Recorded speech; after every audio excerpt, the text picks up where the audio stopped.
ஒரு காலத்துல இமயமலை அடிவாரத்துல துருவவனம்னு ஒரு அழகான கிராமம் இருந்தது. பசுமை நிறைஞ்ச இடம், அழகான சின்ன வீடுகள், குழந்தைகள்லாம் சந்தோஷமா விளையாடிட்டு வந்தாங்க. அது ஒரு அமைதியான மேஜிக்கல் இடம்.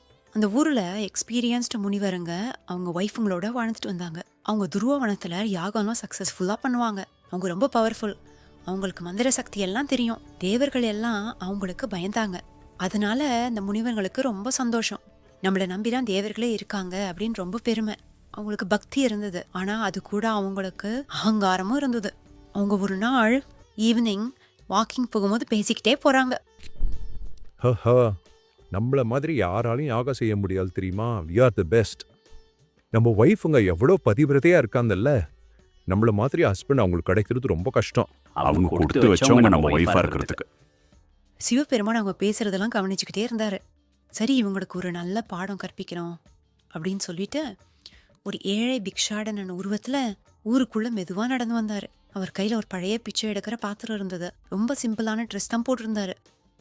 முகத்துல அமைதி, கண்ணுல ரொம்ப அருள் இருந்தது. அந்த முனிவர்களோட ஒய்ஃபுங்களுக்கு ஒரே ஆச்சரியம். யாரு புதுசா நம்ம கிராமத்துல நடந்து வராங்க? அவங்க வீட்டுக்குள்ள இருந்து வெளியே ஓடி வந்தாங்க. இவரை பார்த்த உடனே அவங்களுக்கு ஒரே அட்ராக்ஷன். அவங்க தலையெல்லாம் ஸ்டைலா விரிச்செல்லாம் போட்டுக்கிட்டு அவரை ஃபாலோ பண்ண ஆரம்பிச்சாங்க. அவங்க முகத்துல கொஞ்சம் வெக்கமும் இருந்தது. அவரோட அழகுல மயங்கிட்டாங்க. யார் இவரு? இவ்வளவு ஹேண்ட்ஸமா இருக்காரே. கிருத்திக் ரோஷனா இல்ல யங் ஷாருக்கானா? அந்த முனிவர்களுக்கா ஒரே கோவம். ஹே நில்லுங்க, எங்க போறீங்க? அவன் பின்னாடி அவன் யாரு? அந்த முனிவர்களுக்கு அவங்க ஒய்ஃபுங்க எல்லாம் புதுசா வந்திருக்கிற இந்த பிக்ஷானனோட பின்னாடி போறத பார்த்த உடனே ரொம்ப ஷாக்கு. முனிவர்களுக்கு ஒரு எரிச்சல், கோவம். அவங்க எல்லாரும் ஒன்னா சேர்ந்து டிஸ்கஸ் பண்றாங்க. இந்த ஆளை எப்படியாவது அட்டாக் பண்ணி இங்க இருந்து துரத்திடணும்னு. அப்போ அவங்களுக்கு ஒரு ஐடியா தோணுச்சு. அவங்களோட மந்திர சக்தியை எல்லாம் யூஸ் பண்ணி ஒரு புலியை உருவாக்கி அவரை அட்டாக் பண்ண ஏவி விட்டாங்க.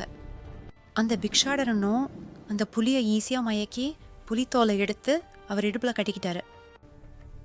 முனிவர்களுக்கு தோல்வி தாங்க முடியல. அவங்க இன்னமும் அவங்களுக்கு தெரிஞ்ச மந்திர சக்தியெல்லாம் யூஸ் பண்ணி ஒரு பாம்பை கிரியேட் பண்ணி அவர் மேல ஏவி விட்டாங்க. அவர் அந்த பாம்பையும் ஈஸியா எடுத்து அவர் கழுத்துல ஆபரணமா மாட்டிக்கிட்டாரு. அந்த பாம்பும் நாய்க்குட்டி மாதிரி அவர் கழுத்துல ஜாலியா செட்டில் ஆயிடுச்சு. அப்புறம் தான் அவங்களுக்கே புரிஞ்சுது, அடடா, இவர் நம்ம சிவபெருமான் ஆச்சே, பெருமான்கிட்டயே நம்ம ஈகோவை காமிச்சிட்டோமேன்னு ரொம்ப வருத்தப்பட்டாங்க. அப்புறம் அவங்க அவருக்கு ரெஸ்பெக்ட் எல்லாம் கொடுத்து அவரோட பிச்சை பாத்திரத்துல அவங்களோட ஆணவத்தையும் அகங்காரத்தையும் பணிவா சப்மிட் பண்ணிட்டாங்க. சிவபெருமானும் ஹாப்பியா பை சொல்லிட்டு போயிட்டாரு. துருவவனமும் ஹாப்பியா இருந்துச்சு. இந்த கதையில இருந்து நம்மளுக்கு என்ன புரியுதுன்னா, நம்ம எந்த ப்ராஜெக்ட் எந்த வேலை பண்ணாலும் பெருமானோட கையில சப்மிட் பண்ணிட்டு நம்மளுடைய ஃபுல் எஃபர்ட்டையும் கொடுக்கணும்.